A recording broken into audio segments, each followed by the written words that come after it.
Sir ఒకసారి పక్షవాతం వచ్చిన వ్యక్తికి ఉమ్, తిరిగి అది నయం చేసే అవకాశాలు ఉన్నాయా? ఉమ్. పూర్తిగా నయం అవుతుందా? పక్షవాతం పూర్తిగా నయం అవుతుందా అని దాని స్టేజ్ బట్టి ఉంటుంది. పేషెంట్ మనకు రెండు ఉంటాయి అన్నమాట. అది ఏ స్టేజ్లో ఉంది, అంతేకాకుండా పేషెంట్ ఏ కండిషన్లో ఉన్నాడు.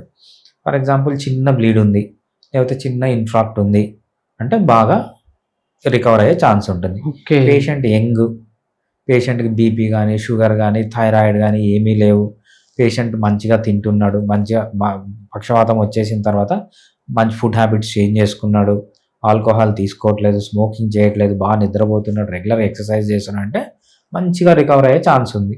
లేదు స్మోకింగ్ చేస్తున్నాడు, ఆల్కహాల్ తాగుతున్నాడు, మళ్ళీ షుగర్స్ తీసుకుంటున్నాడు అంటే డిలే అయ్యే ఛాన్స్ అనేది ఉంటుంది అనమాట. ఏదన్నా కూడా రెండు ఫ్యాక్టర్లు, ఆ డిసీజ్ ఏ స్టేట్లో ఉంది, వీడు ఏం చేస్తున్నాడు, ఏ రకమైన మందులు వాడుతున్నాడు.